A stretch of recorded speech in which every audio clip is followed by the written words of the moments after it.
Hello, everyone, and welcome to the Playing with Power podcast, the podcast where we talk about all things cEDH, EDH, and Magic the Gathering. I am your host, Ryan. And I am your host, TK, and today we're going to be talking about the cEDH staples list. We're going to go over its massive update that Ryan had a huge part in, and we're going to talk about what it is, what's on it, how you can use it. But first, we're going to talk about our sponsors, which are our merchandise store. You can go in and get all of our merchandise, our dice, coins, tokens, sleeves, things of that nature. Just go to playingwithpowermtg.com, get all your stuff from there, all of the goodies that any cEDH player would want. We also have t-shirts and wearables at our bonfire store. So if you want to look like us, we know we look cute when we're playing games. Definitely come out and have a great time. And you're Playing with Power shirts. I have a Winota jacket that I really like. It's great. You can also support us on Patreon. Patrons get access to our Discords. They get to be in our games, and we get to shout them out in every video and episode of the podcast. Here we are now. And yeah, there's tiers for everybody. So go to patreon.com/playingwithpowermtg and help support the show. And if you're looking to sponsor the podcast, reach out to the email below. And speaking of Patreon shoutouts, we do a Patreon shoutout in every single episode. And today's Patreon shoutout goes to Adam Roca. Woo! Let's go, Adam. Thank you, Adam. You are the best. Awesome. So, the cEDH staples list. I will be completely honest with you. Did not know it was a thing until we talked about it separately. Darn shame. I had to get it out of the mud myself. I had to figure out the staples on my own. But yeah, this sounds like an amazing resource after we had a conversation of it very briefly. So Ryan, what is the cEDH staples list for everybody at home? So the fact that you didn't know what the cEDH staples list actually makes sense. Not a whole lot of people know about this. But there's a really good chance that you may have seen it in action before. If you make decks on moxfield.com and there's a little lightning bolt next to, I think, the search field or the gear, or next to the settings or something like that, as you're brewing a deck, you have the ability to add different packages and stuff like that. And some of the things that they also put in there is like add a sample land base or add this, that, or the other. And one of the very bottom ones that's usually in there is add cEDH staples. And what that will do is it'll populate a whole bunch of things in the color identity of the commander that you have. The cEDH staples list originated from us, and that is what Moxfield uses to this day. So what is the history of the cEDH staples list? So what happened is that way back in 2019 it was a... I was in Vegas and I was playing with Nathan, also known as Hermit Druid on Twitter. And he had this commander box and he says, look, this has a bunch of shared cards in it. And, I only had to buy one Mox Diamond. Then, I only had to buy one Mana Crypt. And I share those amongst my different decks. And in between games, if I want to switch a deck, I will go and I will take the Mana Crypt and the Mox Diamond, stuff like that, or whatever the shared cards might be. I'll put them in there. It's a very efficient way to not have to buy the same cards over and over again. Especially if your world isn't a pro proxy world or your local game store isn't a pro proxy world. This was a really good idea. I really loved the idea of it. So later during SCG Con winter of 2019, that's when SCG Cons were 2 a year instead of 100 a year. Basically, I did the same thing. I took the concept and basically put it into practice, and I was out there at SCG Con, and I basically was doing what he was doing. I found there was a flaw, though. Whenever I would do it, I had my kind of a list on a piece of paper of what the shared cards were, so I was going through the list and double-checking things, and it was kind of cumbersome. It would take me up to 10 minutes to do it, and that's a long time if you want to switch decks between games. You essentially have to leave the pod and do this, that, and the other. So I was like, this isn't really working. So what I'll do instead is I will go and I will kind of take all of the cards that you see commonly and just kind of order a bunch of them, proxies, versions of them, and that's what I'll have. And then it dawned on me, I'm like, what are those common cards? Obviously, it's pretty easy for me to say Mana Crypt and Sol Ring and stuff like that, but what are the other common cards that are shared amongst the most decks? And that got me thinking, be like, that would actually be kind of a decent resource to have, not only for my own personal reasons for the Commander box, but also just, maybe for the community to have. So what I did was I took and reserved a domain name because I'm a programmer at heart, and that's the first thing you do when you have an idea. you reserve a domain name. That's what you do. And I basically went to the cEDH decklist database. This was before EDH Top 16 ever existed. This was kind of the only aggregate resource for cEDH decks. And so I took every single list on the decklist database, every single one of them. I went into every single one of them, copied all of the cards they had, and pasted it into a gigantic spreadsheet. And then I basically aggregated that through some spreadsheet math to figure out what the quantity or the count of all those cards were. And basically I said, okay, if it's in at least 10% of decks, I would call it a staple. It was an arbitrary number I came up with. And so I said, okay, that's what I'm going to do. And so I aggregated them all together, and I created the very first version of the cEDH staples list and put it on tappedout.com. Ooh, throwback. Yeah, throwback. And that is the origins of the cEDH staples list. That's pretty wild. Because absolutely, I know you're not the only one who has done that before. I've done that before. Is like, okay, cool. I don't want to buy, 10 billion mana crypts if I want to put it in every deck. So I'm going to just have this box of cards that I have and switch them out. And obviously now we're in the age of proxies where, I'm just going to proxy a bunch and put them in all my decks as well. But, if you're playing in a tournament or in a store that's like very much not into proxies, like that's a thing. And it could be hard off the top of your head to think of cards that need to be in these specific decks as far as the meta goes without it. So yeah, there's definitely a need for a list like there. I am shocked to know that I didn't even know this was a thing until before. Yeah, so awesome. And the fact that it's been around since you were using Tapped Out makes me feel like, wow, yeah, it's been around for a minute, apparently. It's been a hot minute. Yeah. Oh, so also with the cEDH staples list, on a side note of that box thing, before we get back to the list or whatever, is people figured out and they continued to iterate on that box, and they actually started using a sticker program, like a sticker concept.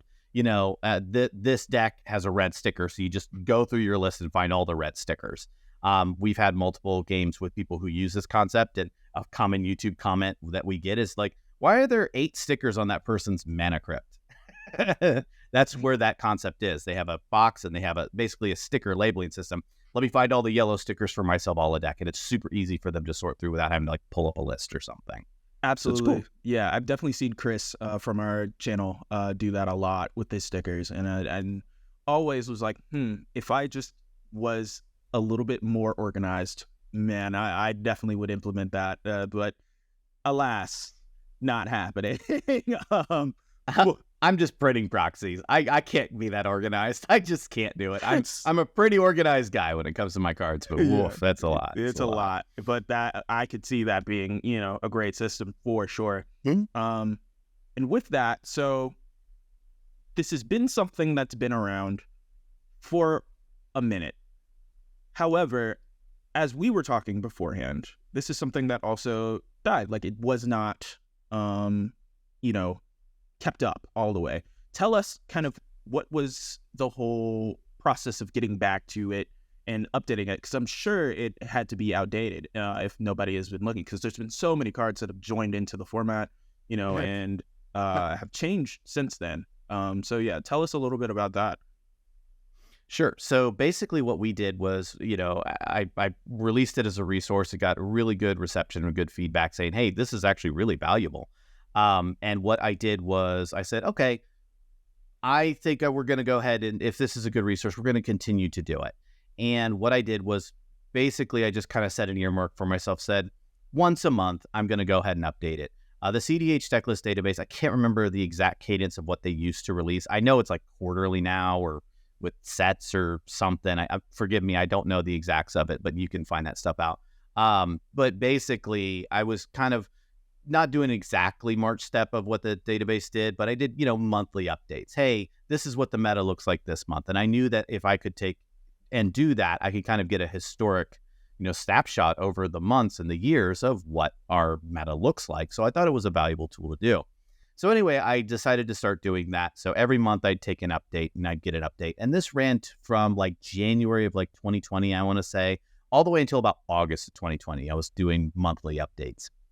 And somebody came in and posted on Reddit saying, hey, we see that Playing with Power is doing a cEDH staples list. That's all really good. We're going to go ahead and do it too. But what we're going to do is we're going to add additional metrics and better data points and stuff like that. Their name was Nullmage. They were the ones who they wanted to kind of take the cEDH staples list to another level. And we thought it was a great idea. We're like, great, because we always have a lot of irons in our fire at Play with Power. Like we have a bunch. Absolutely. And yeah. And so what we did was we said, this is great. We would rather have you do it because we were only able to put really kind of the minimum amount of effort we really were able to put into it. Hey, this is the latest list. This is kind of what things moved up and down. Here's a couple of movers and shakers. We posted into Reddit and that would be that. And we really didn't have the time or the resources to be able to put the amount of focus that Nullmage was putting into theirs.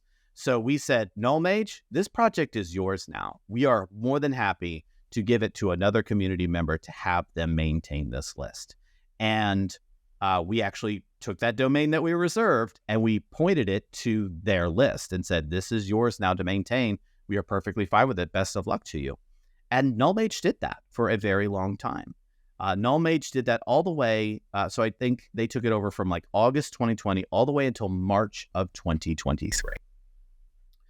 So it was a very long time. Right. Okay. Yeah. Awesome. So yep, that's a really long period in which it was out of your hands then. And, to have somebody to take it, as we said, we're very busy over here on the team. Everybody's doing wearing multiple hats. And of course, you being kind of, I've seen a lot of people attribute us to like the Straw Hat Pirates, you being kind of our Luffy of sorts. You got a lot of hats on you, a lot of straw hats. A lot of hats, yep. So then here we are now in November of 2023, and you are back talking about it. So then what happened? Yep. So basically what happened was Nullmage, like I said, all the way until March of 2023. But then what happened is that Nullmage, for lack of a better word, not necessarily to say that they abandoned the project, but life got into the way. Right. I recently reached out to Nullmage, got their contact info, and had a short email conversation. And the long short of it was that, life just got busy and they weren't able to put any time or focus into it anymore.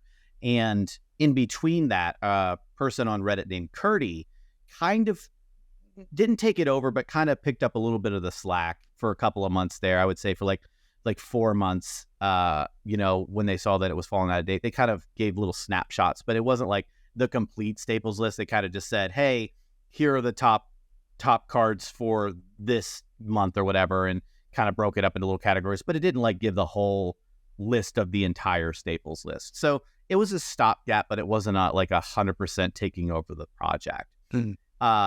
Anyway, that being said, so Curdy kind of did a stopgap thing and Nullmage kind of let the project go in March, and there hadn't been an update in like 7 or 8 months. It had been in quite a while. So in October of this year, 2023, Harry from Moxfield reached out to us. Remember what I said in the beginning, you can click on the little lightning bolt and get cEDH staples. Well, right. Harry was using the cEDH staples that Nullmage was maintaining. And Harry reached out to Alex on the team and said, hey, I'm noticing that this hasn't been updated in quite a while. I'm getting some comments about it. Is this project still going on? Are you guys done with it? And then we kind of let him know, hey, Harry, we actually haven't maintained this list in years. And I don't know what's going on with the other person. We hadn't talked to Nullmage at this point. And Curdy was doing stuff in more of a Reddit post, wasn't actually maintaining like a list, or at least that I have seen or anything like that. So Harry said, do you want to take it over? And so I was like, well, let me see what's going on with Nullmage, and then maybe we'll see about taking it over. And the long short of it was that Nullmage, is interested in maybe doing some data point stuff on the project, but, still doesn't have the time necessarily, but they might have some more time in 2024. All that being said, what basically this culminates into is that we as Playing with Power have decided to take over the cEDH Staples project again, and we've just recently issued a massive update to it. So basically, there was no real update from March all the way till November, and now November, we just updated the cEDH Staples list again. So there's been a huge, it's usually month to month, but now there's been this big gap, and so we've just recently updated the cEDH Staples list. Yeah, and that's insane because there's so many sets that have happened. Specifically, that's a point, that a lot of people have been talking about, is just the surge in sets that we've had, just in general, for the game of Magic itself. And specifically when it comes to cards that we see in our format in cEDH, there's been a huge influx since March. Like, I'm thinking back to, cards in like Aftermath who may see some play. Lord of the Rings was post that, and that came in just influxed so many different cards into different decks. So I can only imagine how many cards you probably saw come up from that. And I also really like that it kind of was this community project that came together, and so many people wanted to help out, like Null Mage, like Curdy, everybody else who, put their hands in it and, helped out, the team in terms of making this happen. And it got back to you and higher. It's something is poetic about that. That's really nice. So with that being said, with this being such a widespread community, project, so to speak, in this massive update coming back through, what are some of the changes that came from this that you saw that, were really cool that you wanted to point out? Yeah, so there have been some interesting things that have happened since from March until now. So obviously we compiled the list, we have the data and stuff like that. So you can go to cedhstaples.com, and I'm going to keep dropping that domain name over and over again. And it'll take you to the latest version of the list, and we will continue to update it each month. But we have basically a lot of things have shifted, changed, moved around and stuff like that. And we're going to kind of go over what those are. All right. So we're going to kind of go over we're not going to go over all 200, because there's over 200 cards in the list. We're not going to go over every single one of those. That's boring. So instead, what we're going to do is we'll kind of go over the top 10 cards, in different things, like maybe what are some of the top cards in each color and things like that. But the first thing we're going to do is we're going to go over the top 10 cards, the cards you're going to see the most when you expect to sit down at a cEDH table based on this cEDH Staples list. What do you think is the number one card, TK? Mana Crypt. Next question. Okay. Let's find out if he's right. Let me pull it up here. You are correct. Yeah. It's Mana Crypt. It's absolutely Mana Crypt. The top 10 cards, by the way, Mana Crypt is in 100% of the decks. What? Its inclusion rate is 100%. I would have never guessed that.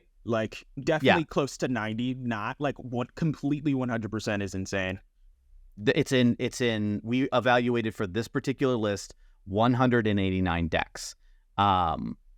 It is in 189 out of 189. It is 100%. It's the only one on here that has 100% inclusion rate, which is a wild thought, because I'm going to name some other ones here in this top 10 in a second. You're like, why doesn't that have 100% inclusion rate? But yeah, here we are.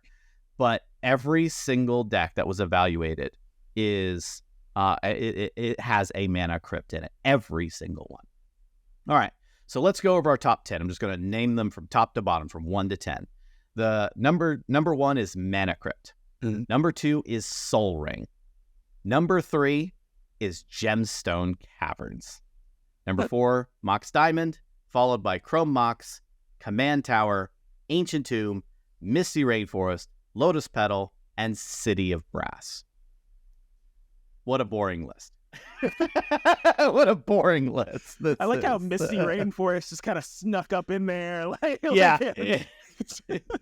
Oh, by the way, Misty Rainforest is a fetch. It's the most played fetch land. How about that? Yeah. There's an interesting thing to note when you have the historical data available to you. There's a thing that was kind of back in the day called the Power 4 of cEDH, and it was Mana Crypt, Sol Ring, Mox Diamond, and Chrome Mox. It's interesting to see that this update to the cEDH decklist database actually has Gemstone Caverns above Mox Diamond and Chrome Mox. There are more Gemstone Caverns in cEDH decks than there are Mox Diamonds. Yeah, that's interesting. I could see maybe why, though. And in a theoretical world where we're in a post-Grixis meta, where it was Grixis Turbo everywhere, I absolutely could see the importance of having a land turn 1 that goes for every color for an offer you can't refuse, or for a spell pierce, or for anything to stop someone from going way ahead beforehand. And it's a land that will be live in every deck as long as you're not going first. So I can definitely see that. Yep. It's alive in every single deck. It's not in every single deck, but it is in almost all of them. Its inclusion rate is extremely high. But so that's the top 10 list. It's all mana. It's like, nah. I mean, is anybody really surprised? Right. All right. So what I did next was basically I took out all the mana sources. I was like, all right, what is the actual interesting stuff that's on this? Now, this next one I have is a top 10 non-mana cards. All right, so the ones that just don't generate mana, that aren't lands or mana-producing artifacts. What do you think is the number one card played in cEDH? And those listening out there, think about it too. See if you know what the number one card is. What do you think it is, TK? Okay, so Mana Crypt was definitely easy, right? Because of course, so non-mana producing, non-land, so not mana rocks or anything like that. What's the number one card played in cEDH according to the cEDH staples list that isn't a land or a mana producer? Non-mana producing, meaning not Dockside? What I'm saying is not a mana rock. It's not a land. Oh, then Dockside. Okay, so Dockside is your choice. All right? Yeah, I'm locking that in. All right, you're locking it in. The number one card that is a non-mana card is Mental Misstep. Wow. Yeah, probably for the same reasons that I was just talking about, to have that, counterspell early on, turn 1. Yep, makes sense. Yep. Now, to be fair, technically speaking, it is a 4-way tie. But Mental Misstep did do the list. The 4-way tie goes between 4 cards. So if you had said any of those, they would have technically counted. These 4 is in the top 10. I'll have the same count. Mental Misstep, Mystic Remora, Demonic Tutor, and Vampiric Tutor. They all have the same amount of inclusion. Huh. So the top 10 non-mana cards are Mental Misstep, Mystic Remora, Demonic Tutor, Vampiric Tutor, Boseiju Who Endures, you could argue with me about that in a second, Rhystic Study, Swan Song, Imperial Seal, Flusterstorm, and Force of Will. Huh. If you want to talk about the cEDH meta and its inclusion of cards, I bet half of you out there would have guessed that Ad Nauseam, Thassa's Oracle, and Dockside Extortionist were in that top 10. I'm floored. Yeah, I absolutely thought they were going to be like top 5 at least. They're not even close. It's not even remotely close to these. We're talking, these things are in the hundreds. Those things are in the double digits. These are triple digits. Those are in double digit numbers. That's how far away they are. I'm shocked. I'm like speechless because we talk so much about Dockside as a problem card. It's so bad. Dockside, blah, blah, blah. Mm-hmm. And now look at Mr. Extortionist. He's not even top 10. Not even top 10. Not even top 10. He's not. That is really saying something. He's staying around. That's kind of nuts. But I think it says something, and I definitely get Boseiju being listed in that, because if you're playing Boseiju for the forest, just play a forest. Yeah. So Boseiju, we all know, is a disenchant effect. We know that's what it is. Yeah. And every now and again, you might accidentally play it as a land when you're not thinking, you know? You're like, well, whoops. I can't take it back. It's a tournament. Flip it off of Thrasios, like, oh, no. Yeah. Oh, no. God. I've done that so many times with, like, that and an auto aura, and I'm like, no, that was the only thing. Oh, it doesn't count. It's my spell. Yeah. Yeah. So I'd like to also go through some of the others here, but there is one other thing. Because like I said, this was the non-mana cards floored me as well. Not as much, maybe, because I've been looking at this list for a long time. Mm-hmm. But like I said, you thought Dockside Extortionist would be number one. Now, the cEDH staples list is, let me double check the number here. It is 231 cards. Where roughly do you think Dockside Extortionist is? Top 10, top 20, top, where do you think it might be lying? So we said double digits. I'm going to guess. Now I don't know. It can be anywhere now. What I would still like to say, but before 50 at least. I'm gonna go a smooth 25. Okay, so you're saying roughly between 20 and 30. It's number 41 on the list.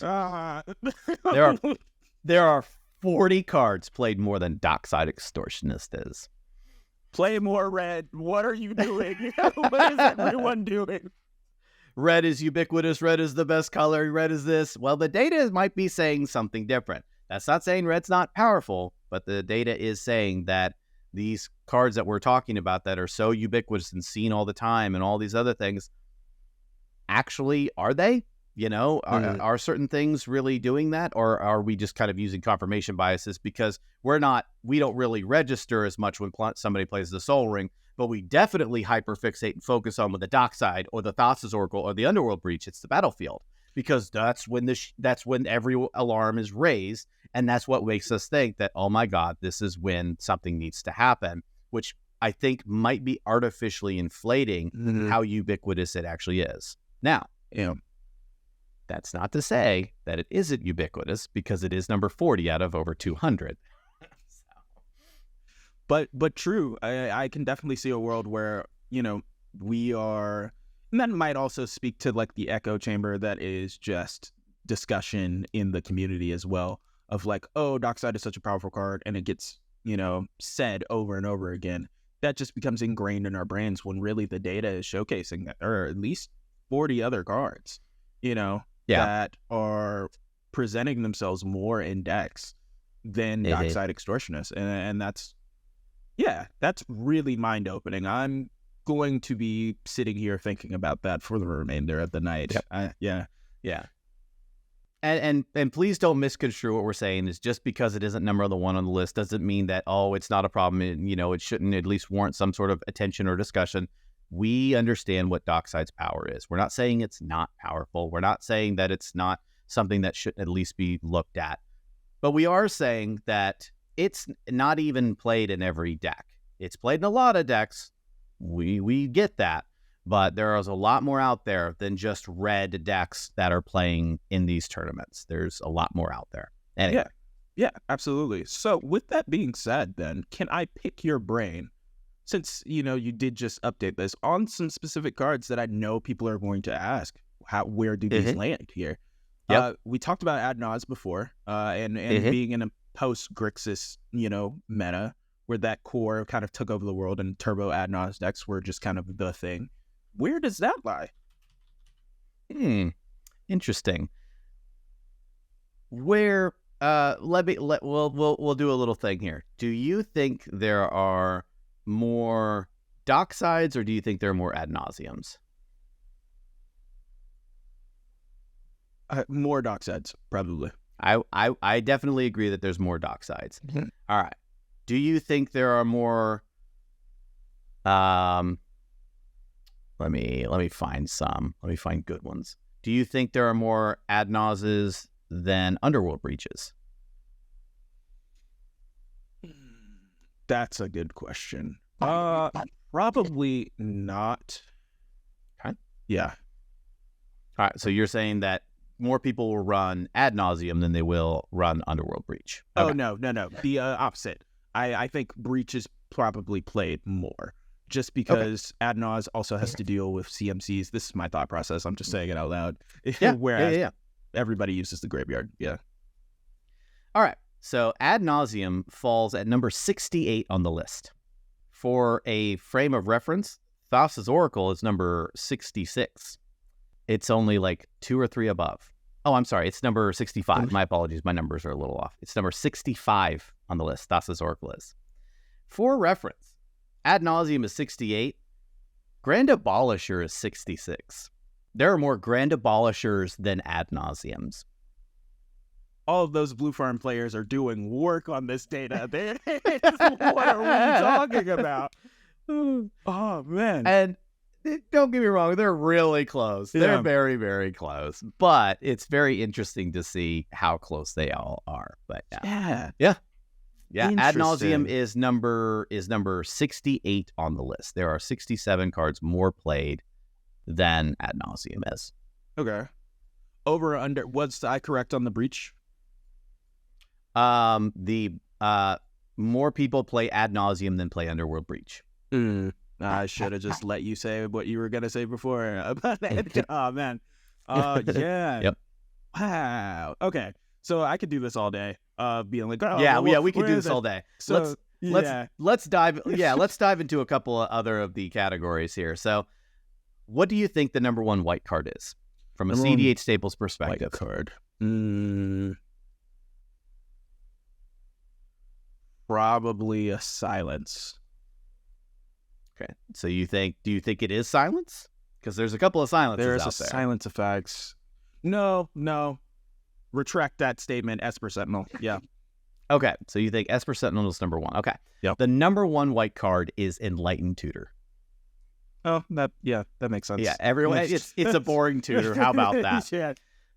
Yeah. So the top 5 white cards are Enlightened Tutor, Esper Sentinel, Silence, Ranger Captain of Eos, and Draneth Magistrate. Yeah. Okay. Yeah. Makes That's sense. top 5 cards. All right. Top 5 blue cards. It's pretty easy because you've already heard them. Yeah. We don't need to do the guessing game here. So it's Mental Misstep, Mystic Remora, Rhystic Study, Swan Song, and Flusterstorm. That's basically translating from the top 10 non-mana cards. All right. Top 5 black cards. Number 1 is Demonic Tutor, then Vampiric Tutor, then Imperial Seal, then Tainted Pact, then Dark Ritual. There are more Tainted Pacts than Demonic Consultations in the decks. That's fair. I've died to Demonic Consultation plenty of times because I am greedy. Tainted Pact, I can stop myself. So yeah, absolutely. 100% I agree with that. And I've definitely seen people use Tainted Pact to find the B of an AB combo in non-Thorical colors, non-Dimir. So you'll have a Rakdos deck that's trying to do the dual caster combo. So on the instep, they have dual caster in hand, so they'll Tainted Pact for a Twin Flame and then untap and play it. So it absolutely is. I could see why it's being played. But it is interesting that they're not right next to each other. Like Dark Ritual's number 5 on the list. Right. The top 3 don't surprise me at all. 3 tutors, 3 of the best tutors out there, quite frankly. So, all right. Top 5 red. What do you think the number 1 is? What do you think it is? I want to say Darkblade so bad, but I'm so not sure. Probably. Okay. All right. Comments down below. We're thinking together here. Yeah. I'm gonna say Dockside is definitely in the top 5. I would say probably Red Elemental Blast is somewhere. Maybe, REB for sure with how deep counterspells have been so far. No,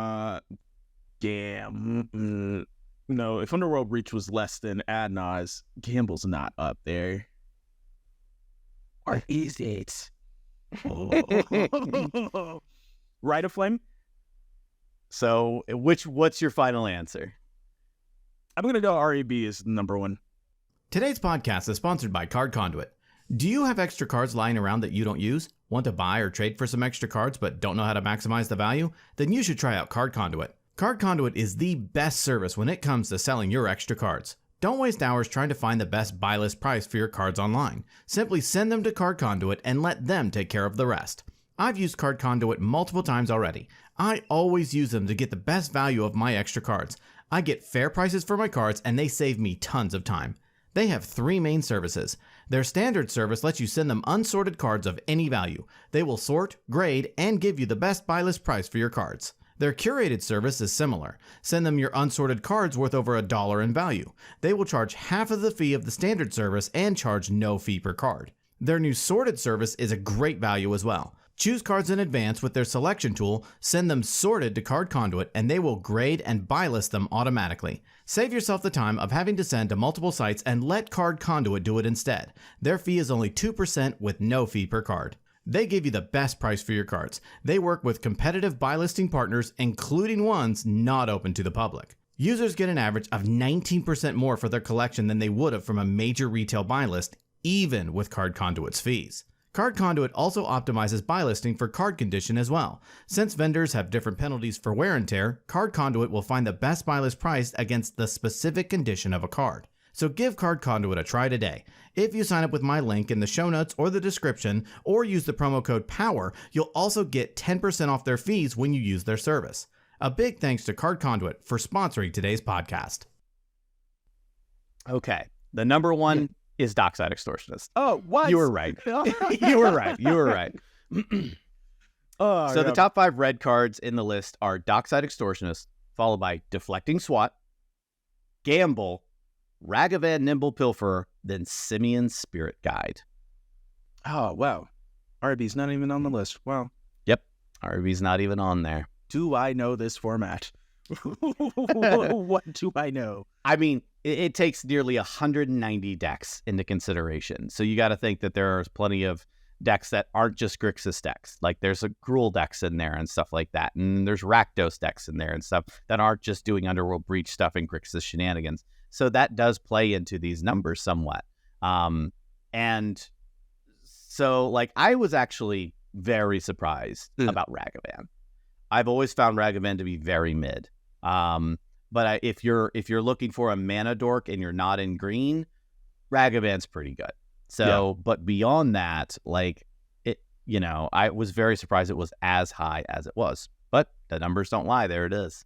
Yeah, absolutely. Especially post March 2 in a world where things like Bowmasters and things exist, you would think Monkey would be a lot less. But here we are, and it's still around, still kicking. It's kicking top 5 kicking. Yeah. Like top 5 red cards. Yeah. Which is really wild. Indeed. Okay. Top 5 green cards. What do you think is the number one green card? We've gone through 4 colors now, and we're starting to get a cadence. What do you think the number one green card is? It's definitely a tutor. Got to be Worldly Tutor, right? All right. So your guess is Worldly Tutor? Yep. The number one green card is Birds of Paradise. Yeah, I mean, if your deck plays green, yeah.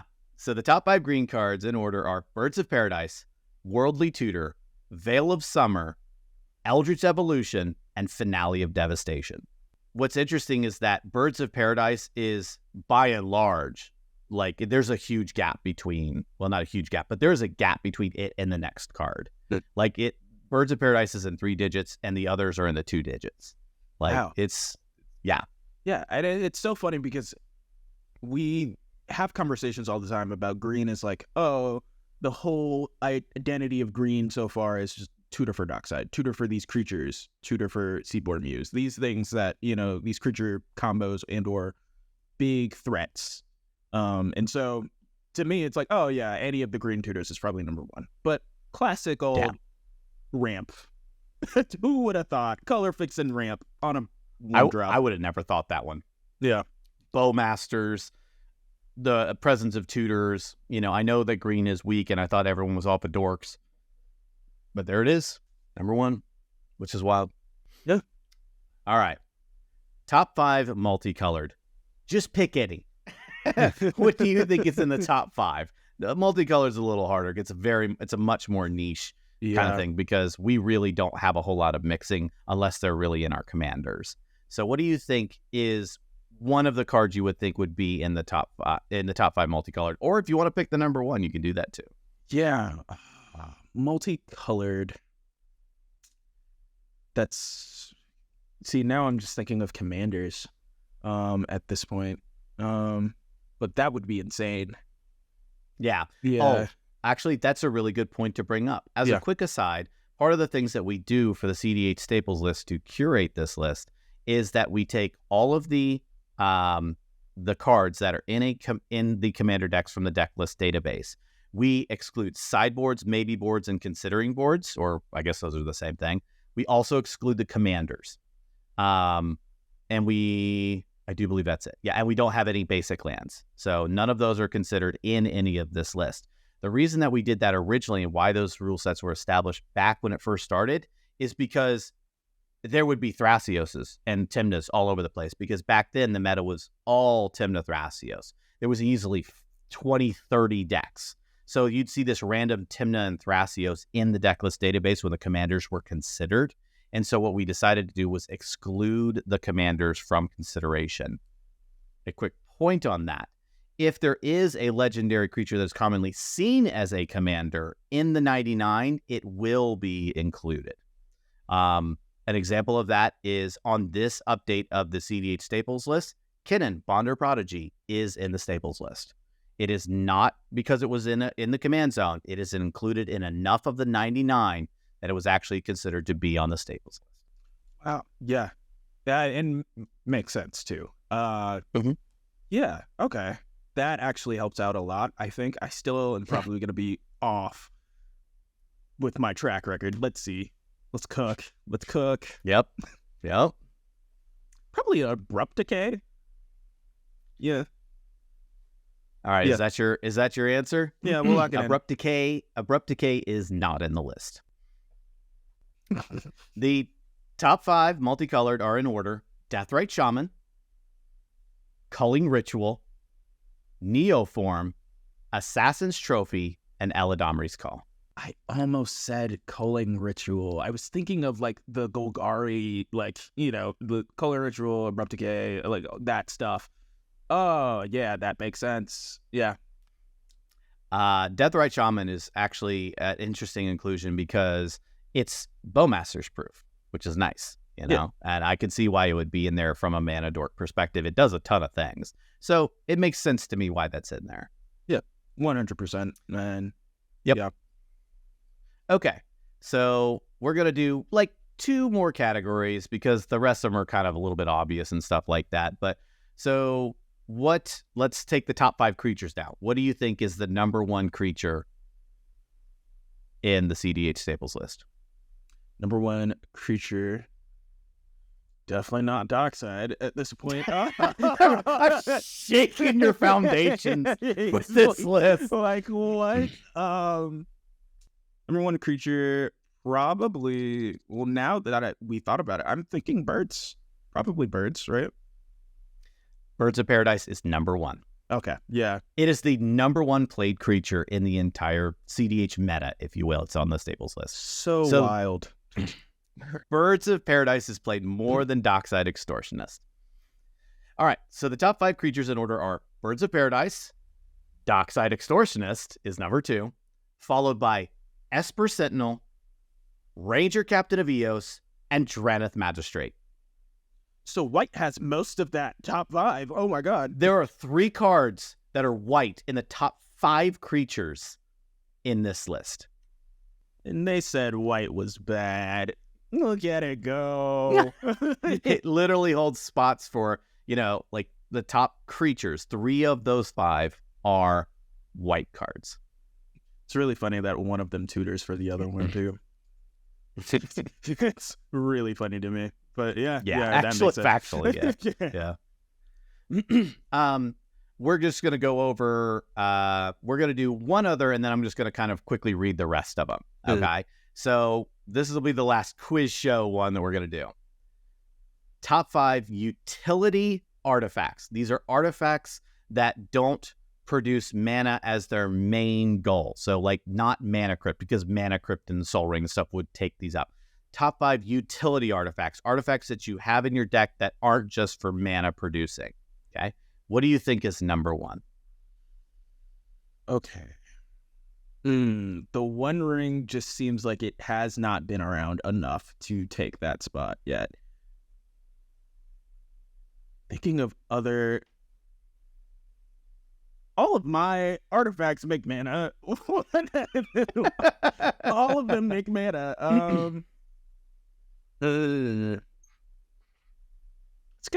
Let's go Grafdigger's Cage. Okay. Grafdigger's Cage isn't a bad one. It's not in the top 5.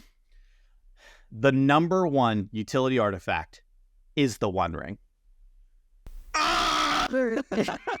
You need to trust your gut more, TK. You need to trust it more. I know I shook you with the Dockside thing, but the Dockside thing, once you said Dockside was not there, I was like, nothing holds sacred in this world. Black is white, up is down. Exactly. Cats and dogs living together. Oh, God. Yeah. Yep. That makes sense. So, the One Ring is the number 1. You got to think the One Ring has only been around for like 3-4 months. Yeah. So that's crazy how much it has swept through this format. All right. Top 5 utility artifacts are in order. The One Ring, Wishclaw Talisman, Defense Grid, Phyrexian Metamorph, and Null Rod. Null Rod is a little kind of shocking, but everything else makes sense to me. What's really interesting about this particular top 5 is that it was actually really hard to disseminate utility artifacts from it. Null Rod is near the bottom of the list. It's barely making the cutoff of even being on the cEDH staples list, which in and of itself allows us to ask the question, what is it about utility artifacts that we're forsaking? You know, why is it that we're not using utility artifacts more often? Is there something to be said there? Which leads me to an interesting aside.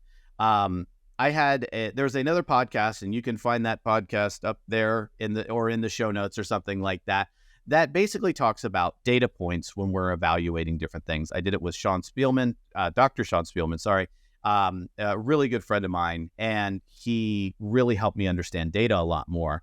And one of the key takeaway points of this was that data doesn't answer your questions. It allows you to ask better questions. That's what it does. It doesn't give answers. It allows you to ask better questions. So the utility artifacts one, having this information here and disseminating this information allows us to ask a better question. Why is it that there are so few utility artifacts? That's a good question to ask. And that's not a question I have an answer for, but it's just a good question to pontificate on. Why is it that we're not doing more utility artifact things? You recommended Grafdigger's Cage. Grafdigger's Cage, I don't know. I can't even recall if it's even on the staples list. Wow. Null Rod barely made the cutoff. It has the cutoff was 18 decks because we had 189. It's 10%. Null Rod only had 25. Wow. Yeah. I was scraping the bottom of the barrel for utility artifacts for this particular one. Yeah, I'm so floored by that. I think when I think about artifacts all the time, like I say, I think about like things like a Grafdigger's Cage or a Weathered Runestone or I don't know, Cursed Totem, things like that have nothing to do with mana, at all.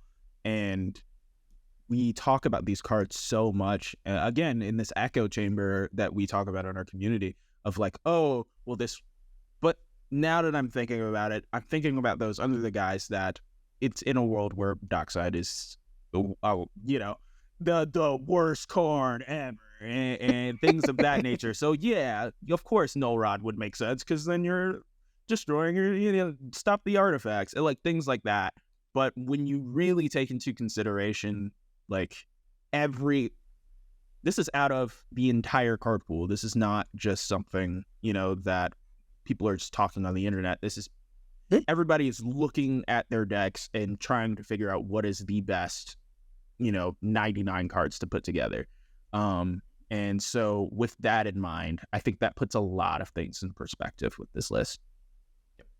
this is a really good takeaway, in my opinion, because when you're online, as much as I am, and you see things all the time like Mardu Summer and Control Winter and Grixis this, and it's all that, and Turbo's the only thing to beat, and EDH Top 16 says that Blue Farm and Rogsire are the only things out there. And then you see things like this that are kind of saying, well, the numbers are definitely steering in that direction, but the numbers aren't confirming that. They don't actually say, yes, those are the ones. It is interesting to see that there's probably other questions to be asked, saying things like, well, green's the worst color, but Birds of Paradise has more than Dockside, how's that even possible if green's the worst color? What's probably happening, or what we can, theorize is happening, is that there are lots of other conversations taking place that aren't in the circles that we've decided to establish for ourselves. Conversations in Discord we're no longer a part of. Conversations in subthreads and DMs and all this other stuff, or, aren't even, that are taking place at your local game store, and that are theorizing and brewing and doing things that we are not actually hearing about because our circles aren't talking about them, because they're only hyper talking about the things that, I'm bringing up, like Mardu and Grixis and all this other stuff. Yeah, absolutely. It's that whole thing of social media will perpetrate an idea of life that, as you can see through numbers, is not always the truth. So that's really interesting to see it happen with our game and our format here as well. Because, yeah, the birds thing shook me. Dockside, yeah, I'm trying so hard not to harp on it, but like that's wild to me. Because we talk about it so much as having this impact on our format, and when you really look at the numbers, it can paint a completely different picture. And to think that there are all these conversations out there that are happening, that we're not a part of, that are shifting the format, it really begs you to open your mind to all different possibilities, and not just to the ones that you hear over and over again. Yeah, exactly. It pays to expand your mind, like you said, and expand your horizons. And we're not, once again, saying that Dockside can't be a problem, or it shouldn't be something that, we shouldn't be discussing, or that we're saying you should shift the focus to Birds of Paradise. We're not saying that, we are just saying that, these numbers are painting pictures that aren't in the lines of what we all think it is. That's part of the reason I wanted to do these guessing games with you, is to challenge these norms and challenge these preconceived notions of what we think the biggest, baddest, best is in our format across the entire spectrum. And it's interesting to kind of see some of the results. Absolutely. I'm going to look at my Rockside deck now and be like, all of these cards are trash. They're not here. I need to add green so I can put Birds of Paradise in it. I'm changing the crowd. I see it. Oh, man. Okay. Yeah. All right, I'm going to quickly go over the last kind of little categories real quick. We won't have to discuss them all because a lot of them are very self-explanatory. All right, so the top 5 enchantments are in order: Mystic Remora, Rhystic Study, Carpet of Flowers, Sylvan Library, and Underworld Breach. The top 5 instants are Mental Misstep, Vampire Tutor, Swan Song, Flusterstorm, and Force of Will. Okay? The top 5 sorceries are Demonic Tutor, Imperial Seal, Eldritch Evolution, Finale of Devastation, and Gamble. I put one last little thing in here, and that's the top 5 utility lands, kind of like I did with the utility artifacts. The top 5 utility artifacts are Boseiju Who Endures, Otawara Soaring City, Urza's Saga, Cavern of Souls, because of the uncounterability part. I know it adds mana, but you have it there for another reason. And Phyrexian Tower. Phyrexian Tower is a ritual more than it is just a mana producer. And you can split hairs to be in the comments all you want about that. There is one thing I do want to quickly touch on with the top 5 instants, and then we can move on. More people are running Swan Song than Force of Will. I want the people that are currently cutting Force of Will from their deck to go into the comments and tell me what worst card you've replaced it for, and argue why it's better than Force of Will. Go on. argue why that is somehow better than Force of Will. I can see a world. I want to hear it. I want to hear what it is. What is it? Card advantage. It's Card advantage. What?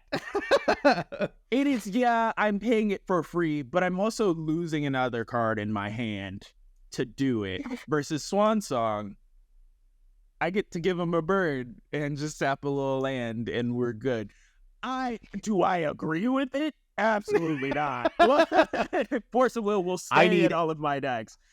I need everyone that has cut Force of Will from their decks to angrily go in and type into the comments why you cut it and what you cut it for. And I will tell you why you're wrong below. We're going to get so many comments. Please do that.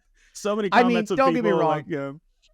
That's fine. Please feel free to do so. But I'm half joking is what I'm doing. But also at the same time, what it is that I think it's actually a positive thing if you've cut it. I mean, you're wrong, but what you're doing is you're challenging norms. You're challenging sacred cows. You're challenging preconceived notions. I actually think that's fantastic. You know, there's a really good chance you're going to come to the conclusion that Force of Will probably is better, or maybe there's a super duper edge case when it doesn't make sense to be in your deck. That's fine. But I think it's actually good that you're trying this stuff out. So yes, I'm ragging and I'm rizzing on you a little bit out there, but please understand that I actually severely admire what you're doing, and I think you should keep doing it. Please keep challenging norms. It's how the format grows. So please, please, please keep doing it. You're still 100%. Wrong, but please keep doing it.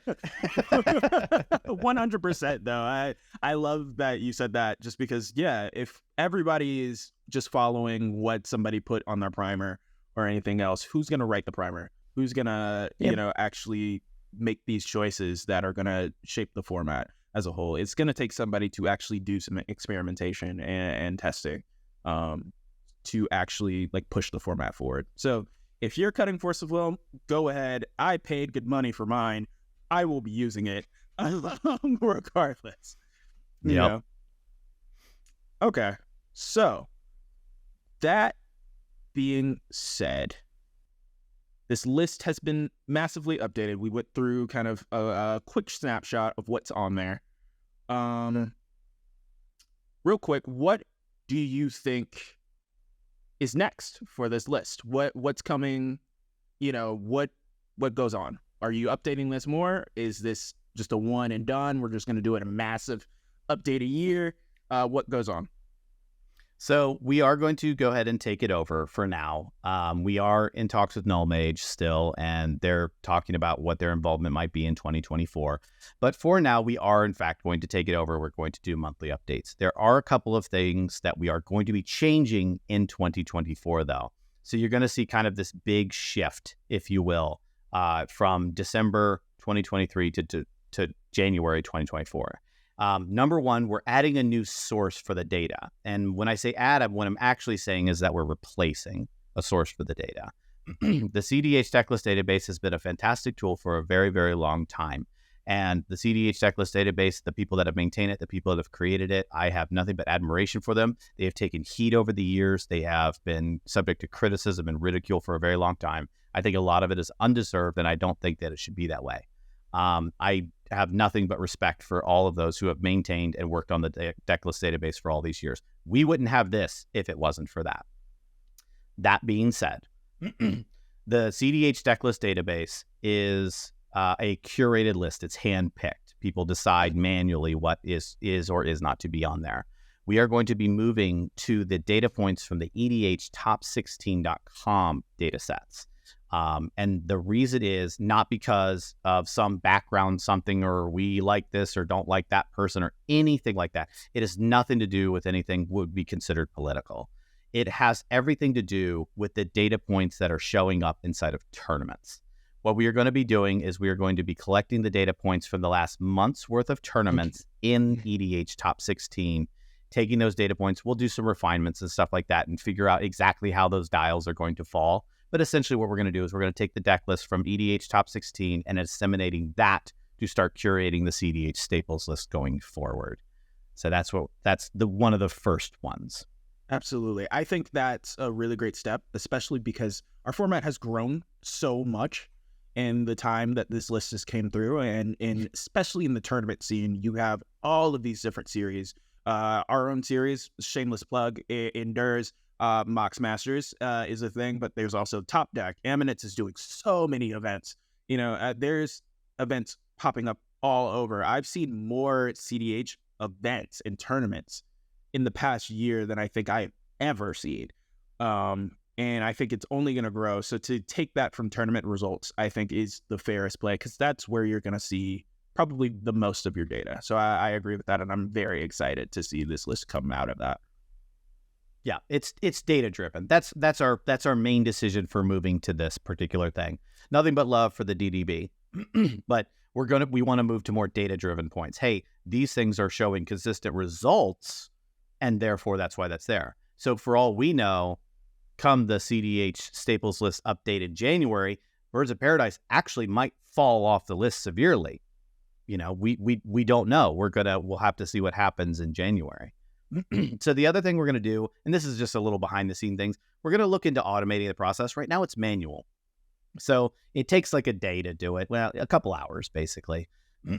But what we want to do is we want to automate the process so we can do a couple of things. Number one, we can make it much more seamless and timely so that everyone kind of can start to walk on a cadence and kind of put it to their watch of exactly when the updates are going to come. It's still going to be monthly for now, but what we want to do is we want to build that foundation and that framework in order to see if maybe there be something to be said about having it shift more often.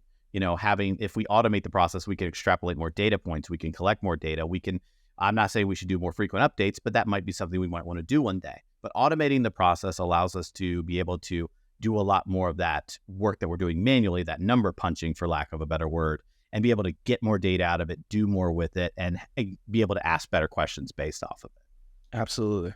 100%.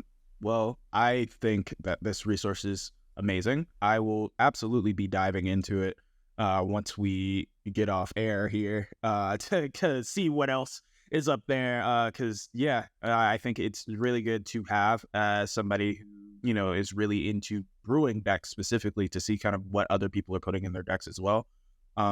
And I'm really excited for the future of it. Shout out to you and Hire and everybody else who has touched this database, for so long, for making such a great resource for this growing format that we all love. Yeah, big shout out to Nullmage and Curdy, as well as those on the cEDH decklist database for making this a reality. I'll also shout out to Harry from Moxfield, who has added it as a drop down that allows you to automatically populate your decks, your cEDH decks, with staples, and immediately create 80% of the deck of the things you're going to add anyway. So shout out to all of those people. They've been invaluable, and we can't thank you enough for all of your help with this. Yeah, awesome. All right, so to the listeners, have you heard of the cEDH staples list? Do any of the cards we listed tonight surprise you? Let us know in the comments. How do you feel about it? If you haven't heard of it, do you plan on using it, or do you at least plan on giving it a gander and seeing what you could do with it? Let us know, like I said, in the comments below of what you thought of it. Awesome. Well, that is about all the time that we have. Thank you so much, Ryan, as always, for coming and talking. Everybody, make sure to give us a review wherever you get your favorite podcasts from. You'd be surprised at how much it helps. You can also find us on Twitter, Facebook, TikTok, Instagram, and more. All of the links are down in the description below. And that wraps it up for this episode of the podcast. Tune in next time when we talk more about our favorite format and our favorite game, Magic the Gathering. Thank you so much for watching and listening, and we will see you next time.